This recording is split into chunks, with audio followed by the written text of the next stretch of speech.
Welcome aboard. Welcome to another flight. Today we are going to be talking about what has come to be known as the day the music died. And we are in Green Bay, Wisconsin, and some of you may be asking, why Green Bay? Well, the plane crash that took the lives of rock and roll pioneers Buddy Holly, Ritchie Valens, and J.P. Richardson did happen in Clear Lake, Iowa, but the Winter Dance Party Tour came through Green Bay. And it just may be that that leg of the tour is what set in motion the chain of events that led to the musicians being on that plane. Let's get the plane started. I'll get the cockpit set up and we will be in the air shortly.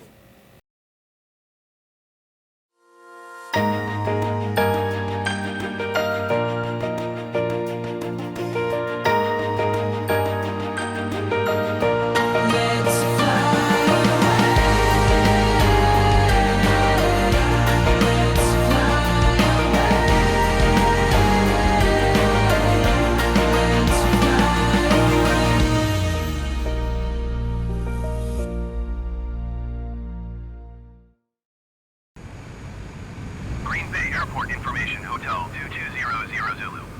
Flight 274 at 7. Visibility 7. Sky condition, few clouds at 1,100 feet. Temperature 14. Dew point 13. Altimeter 29.902. Visual runway 24 in use. Landing and departing runway 24. VFR aircraft say direction of flight. All aircraft read back hold short instructions. Advise controller on initial contact you have hotel. Plane is started. Let's begin our taxi. The Green Bay Austin Straubel International Airport has the airport code KGRB, and it is here in Brown County, Wisconsin, located about 8 miles southwest of downtown Green Bay, and it is named after Lieutenant Colonel Austin Straubel, who lost his life on February 3, 1942, while serving in the U.S. Army Air Corps. And there are 2 asphalt runways here at the airport.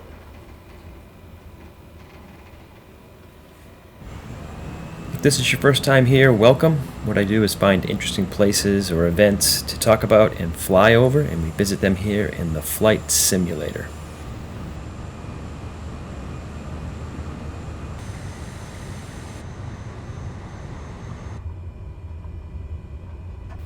Once we are airborne, we will first fly north. We will be looking for the Riverside Ballroom, and we will also fly over Lambeau Field, home of the Green Bay Packers.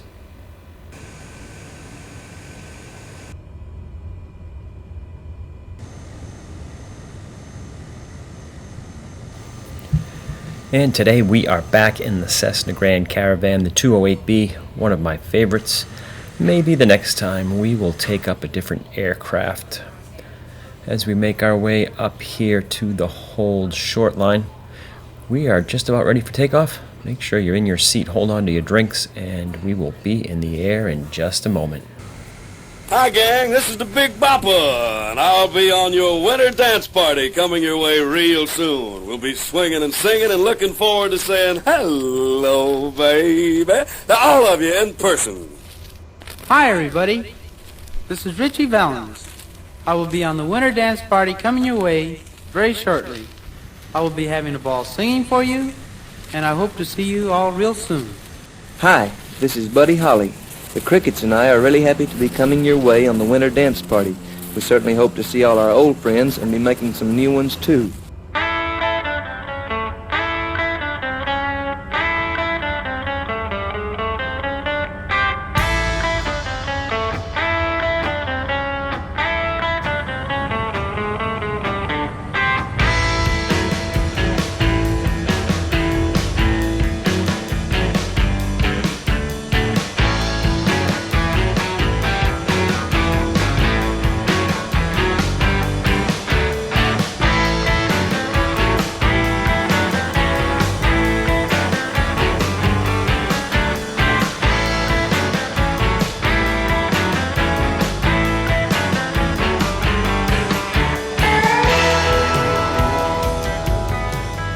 We are airborne.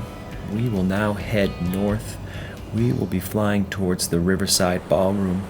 This was the second to the last venue that the Winter Party Dance Tour played at before the plane crash occurred in Iowa.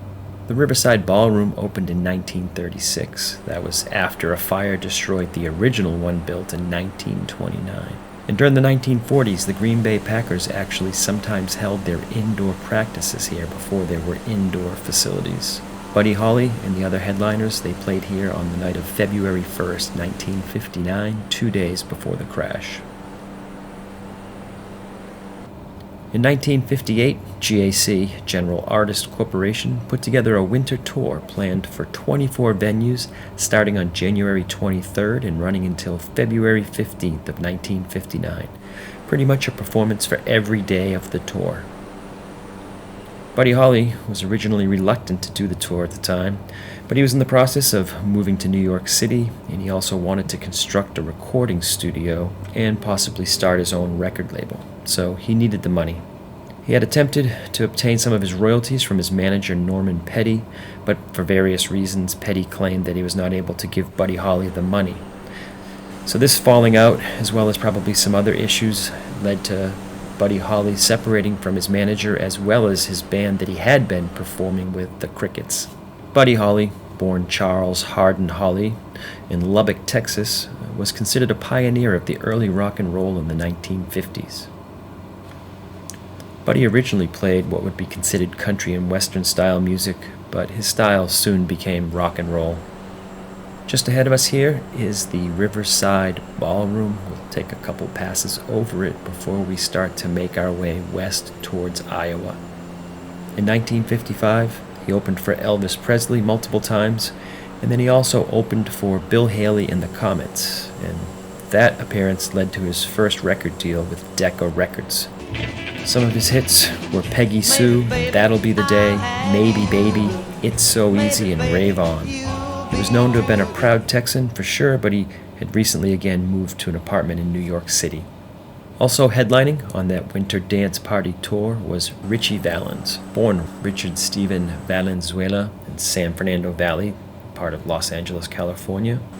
Ritchie developed a love for music early and actually learned to play multiple instruments, but guitar became his true passion. At only 16, Ritchie joined his first band, the Silhouettes, and they played local venues while attending high school. During one of these local gigs at a local movie theater, he was spotted by Bob Keane, the head of Delphi Records, and Bob helped him launch his career. In May of 1958, Delphi released Ritchie's first single, Come On, Let's Go, and it had some success. After that, Ritchie would shorten his name to Valens and put out a second single with Donna and La Bamba. Donna being a song about his one-time high school girlfriend. Donna would go on to reach number 2 on the charts. In 1958, he was on the TV show American Bandstand and the Alan Freed's Christmas Show. Then in 1959, he would join the Winter Dance Party Tour. The third headliner, who would end up on that aircraft that cold February night, would be Giles Perry Richardson, also known as the Big Bopper. Like Buddy, he was from Texas and he worked as a DJ at a Texas radio station, KTRM. In addition to being a disc jockey for the radio station, he was also a singer-songwriter. George Jones's number 1 hit, White Lightning, was written by JP. JP himself finally landed a record deal with Mercury Records. His first single was a country song, Beggar to King, but it failed to reach any charts or have much success.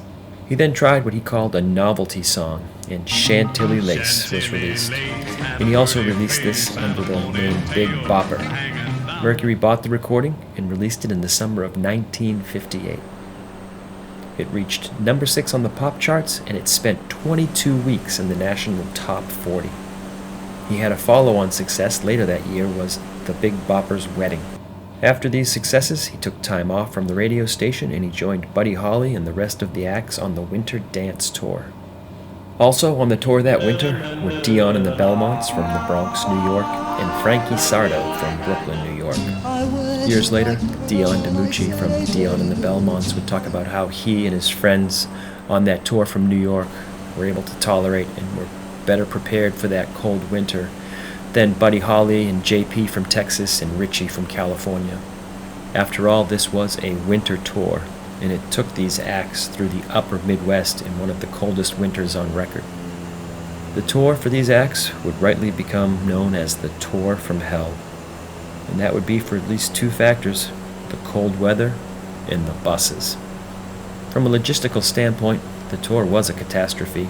The show schedule did not take the locations or the distance between them into account when scheduling the venues. The tour zigzagged across the upper Midwest, putting hundreds and hundreds of miles between shows unnecessarily.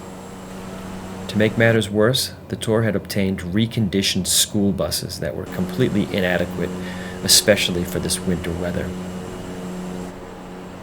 The tour kicked off on January 23rd at George Devine's $1 Million Ballroom in Milwaukee, Wisconsin, and the troubles started soon after. A record-setting winter, buses that couldn't survive the cold or even keep the occupants warm made the long journey between shows a real cold and miserable experience. In the first 11 days, it was estimated that they went through 5 separate buses because of mechanical problems. Keep in mind that after these long, cold trips, the acts had to unload and load all of their equipment themselves. There were no roadies at this point. To illustrate how some of them seemed to have been ill-prepared, Richie Valens' mother had to actually send him a coat. In spite of these terrible conditions, survivors that were on the tour would later say that they still made the best of it. Playing cards, telling stories, or jamming with their instruments, they made the best of the cold, miserable trips between venues. As we make our way from Green Bay southwest towards Clear Lake, Iowa, we can only imagine what everyone on that bus is thinking about that cold 6-hour, 400-mile bus ride ahead of them.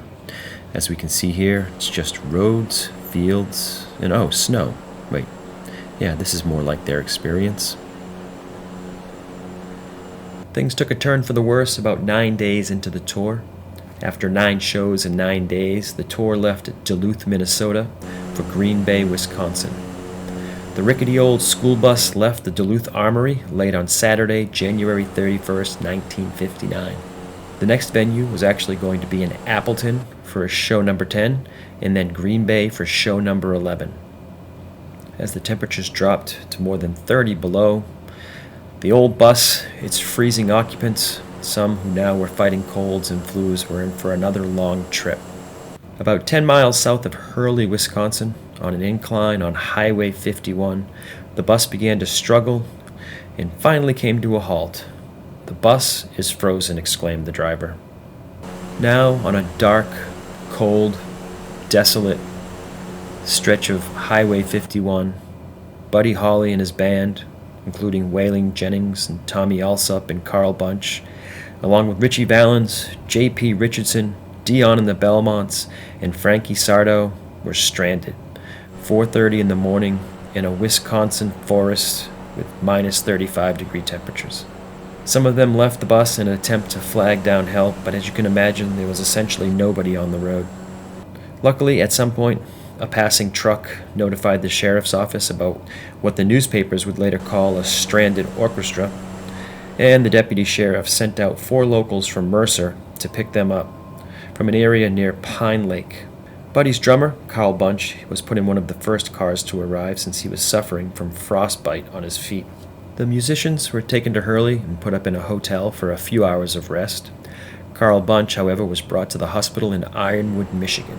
The next concert, which was to be in Appleton, had to be canceled, and then by train and Greyhound bus, the musicians made their way the few hundred miles, and the tour continued in Green Bay on February 1st. This stranding on the highway, as well as Carl Bunch's frostbite, were the events that started to lead to why Buddy Holly and others ended up on that plane in Clear Lake, Iowa. February 2nd was supposed to be a rare day off, but the show in Clear Lake, Iowa was added at the last minute. Being stranded in the middle of the night, Carl Bunch's frostbite, and now this added venue is what put Buddy Holly on a mission to charter a plane from Clear Lake to Fargo so that they could avoid yet another cold, miserable bus ride. Buddy believed that if he was able to charter a plane, the time they saved by not being on the bus would allow him to catch up on sleep and do much-needed laundry. The tour bus got into Clear Lake late on the evening of February 2nd after driving the 350 miles from Green Bay. The Clear Lake show was to take place at the Surf Ballroom that was managed by Carol Anderson. Carl Bunch, the drummer for Buddy Holly, as well as backing up the other acts on tour, was still in the hospital in Michigan. So Carlo Mastrangelo, he was one of the Belmonts, played the drums for the other acts, and Buddy Holly actually played the drums while Dion and the Belmonts played. Through the Green Bay show and the Clear Lake show, Carlo, Buddy, and Richie would all take turns filling in on the drums. At 9:30 p.m. that night, Buddy Holly asked the Surf Ballroom manager, Carol Anderson, if there was any way to charter a flight to get them to the next stop on the tour in Moorhead, Minnesota. It's just east of Fargo, North Dakota. Anderson called Jerry Dwyer, who ran Dwyer Flying Service and worked at the local airport in Mason City, and arranged a charter flight from Mason City to Fargo. For the fee of $108, up to 3 passengers could fly on the chartered aircraft. The aircraft was a Beechcraft Model 35 Bonanza, built in 1947. It had the registration number 3794N. It was a single-engine plane with 4 seats. At 10:30 p.m., Buddy called his wife, but he didn't tell her about the chartered plane. She had had premonitions of him being in a plane crash, and he didn't want to worry her. Jerry Dwyer contacted one of his pilots, Roger Peterson. Peterson was a 20-year-old and had 4 years of flying experience. Most people agree upon the story about how the 3 people who died in the crash actually ended up on the aircraft. It's believed that Buddy chartered the plane for him and his band, Tommy Alsop and Waylon Jennings. J.P. Richardson, the Big Bopper, had a bad case of the flu, and he approached Waylon Jennings and asked him for his seat on the plane to avoid the bus ride. Waylon said that if it was okay with Buddy, it was okay with him, and J.P. Richardson was allowed to take his seat. Richie Valens, who normally had a fear of flying but was fighting a terrible cold, asked Tommy Alsop if he could take his seat on the plane with Buddy. We are about to pass over the Surf Ballroom, or commonly known as just the Surf. It's the last venue the musicians who perished on February 3rd, 1959 played at. The original ballroom opened in 1933, and the name was to inspire a beach club theme, along with murals of ocean scenes. But the original burned down in 1947, and the current one reopened in 1948 in a location across the street from the original one. It has the capacity of 2,100 and has a 6,300 square foot dance floor. Richie's fear of flying stemmed from an event that happened a few years earlier. When Richie was 15, a Douglas DC-7B was involved in a mid-air collision with an Air Force F-89 Scorpion, and they crashed into the schoolyard of Richie's junior high, Pacoima Junior High School. 2 of his classmates were killed immediately, and a third would die 2 days later. Another 75 would be injured. Richie was actually not in school that day. At the time, he was at his grandfather's funeral. But he would go on to have nightmares about it and an understandable fear of flying. In spite of this, Richie asked Tommy for his seat on the plane, but Tommy refused. Richie would go on to ask Tommy for his seat a few more times that evening, but eventually would resign himself to the fact that he was in store for another cold bus ride to Moorhead. At 12:05 a.m., Jerry Dwyer and Roger Peterson, the pilot, were finishing up the final checks on the aircraft and getting updated weather briefings for the route between Mason City and Fargo. When the show was over, and Buddy Holly, J.P. Richardson, and Tommy Alsop had got into the car to head over to the airport, Buddy asked Tommy to go inside and just check one more time that all the equipment was loaded. When Tommy headed back into the venue, he found Ritchie Valens signing autographs, and Richie asked one more time, "Tommy, can I have your seat?" And Tommy says he's not sure why, but he said, well, he pulled a coin out of his pocket and said, "We'll flip for it." He tossed the coin. Richie called heads, and heads it was. And Richie got the seat on the aircraft. One final weather briefing was obtained by Peterson and Dwyer. Dwyer was also a certified commercial pilot as well as the owner and operator of the flight service, and the ceiling had lowered to 5,000 feet, and there was now a light snow falling in Mason. 12:15 a.m., Carol Anderson, the manager of the Surf Ballroom, arrives at the Mason City Municipal Airport with the musicians. At 12:40 a.m., the aircraft with Peterson, Holly, Valens, and Richardson taxis towards runway 17. This runway is actually 18 now, since runways are numbered by the magnetic direction, which actually shift over time. The tower operator asked the pilot for his flight plan, and the pilot responded that he would give the flight plan once he was airborne, which was common practice at the time.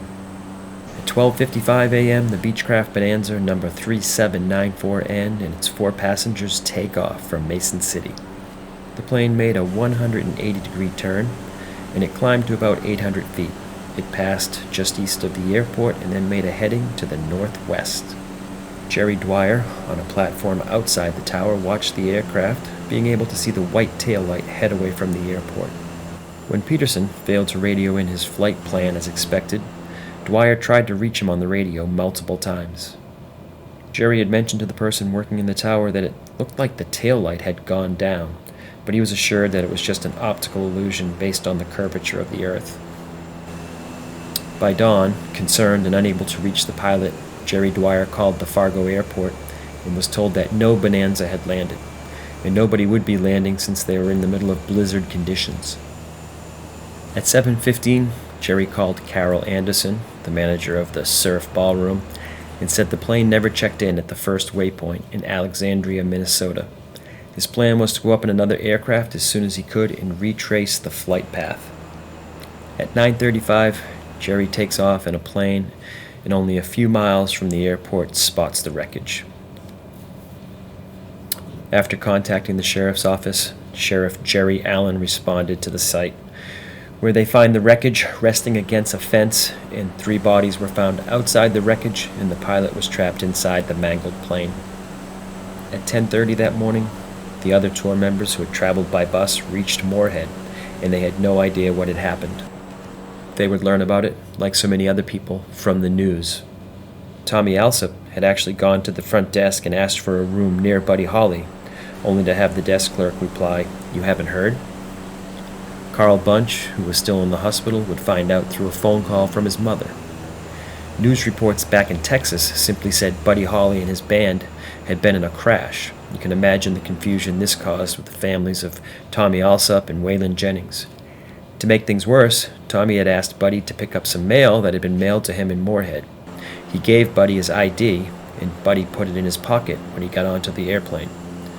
So at the crash site, they found 4 bodies, but 5 IDs. Just ahead of us now, in the middle of this Iowa field, is the site where that plane crashed, early in the morning, just a few minutes after it had taken off.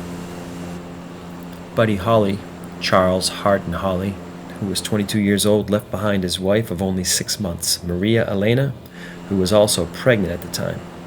She learned about Buddy's death through the news reports. Maria Elena would suffer a miscarriage only days later, presumably because of the shock and stress. Many of rock and roll's biggest names would say that their influence was Buddy Holly. His story would be told in the 1978 movie The Buddy Holly Story.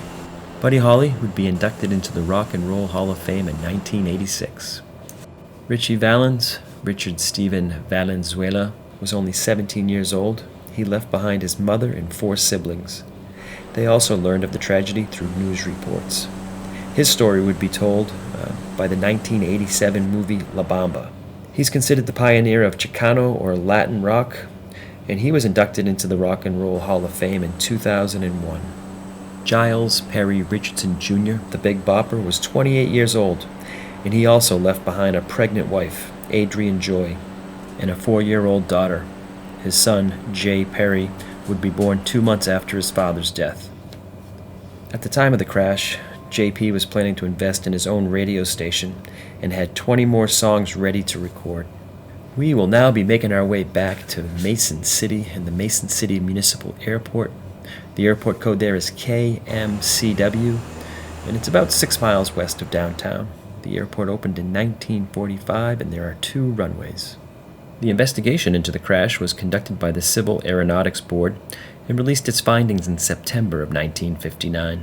Some of their findings included a flash weather advisory that was issued at 11:35 and another just past midnight, and no one could recall ever bringing the weather updates to the pilot's attention. Jerry Dwyer stated that there were no indications that instrument flying conditions would be encountered along the route. The intent was the pilot would be flying the aircraft in VFR conditions, or visible flight rules, which meant being able to see lights or markers and visually being able to tell where the horizon is. This opposed to instrument flying, where a pilot relies solely on the instruments to obtain their altitude, attitude, and direction. The report also noted that they believed the pilot entered into an area of complete darkness. This, with the snow, meant he would only be able to utilize his instruments and not any visual references. With the wind gusts and the turbulence at the time, they thought that even an experienced pilot would be challenged. It was determined that Peterson probably lacked the level of proficiency that would have been required in this scenario.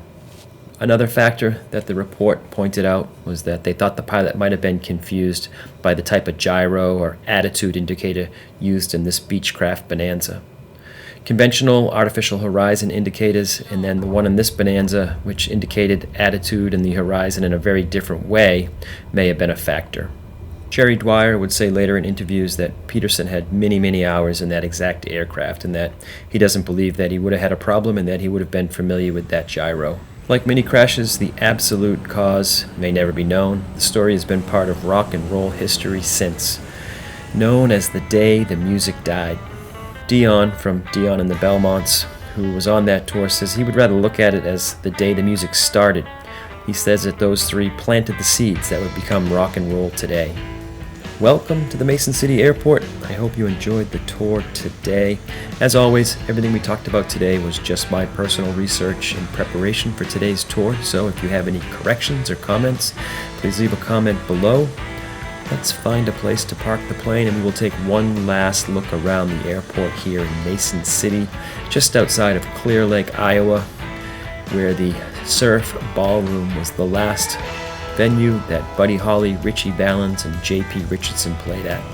Hope you enjoyed the tour today. The price of today's tour is simple. If you could just reach down and hit that subscribe button, it really helps the channel. And if you're already subscribed, I thank you, and maybe you could send a link to the channel to somebody you know that might be interested. Another piece of rock and roll history that pertains to this event is the song American Pie. The song, from singer-songwriter Don McLean, was recorded in 1971. The lyrics in the song, The Day the Music Died, refers to this plane crash in 1959. It is where the nickname for the crash, The Day the Music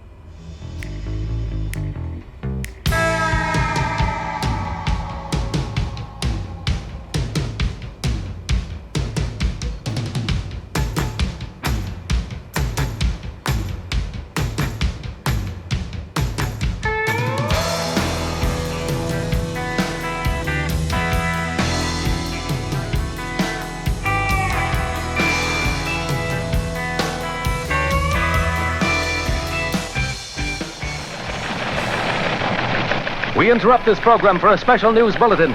3 young singers who soared to the heights of show business on the current rock and roll craze were killed today in the crash of a light plane in an Iowa snow flurry.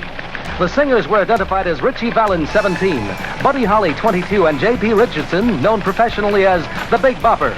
The aircraft, chartered from the Dwyer Flying Service, crashed near Mason City. The pilot, Roger Peterson of Clear Lake, Iowa, was also killed.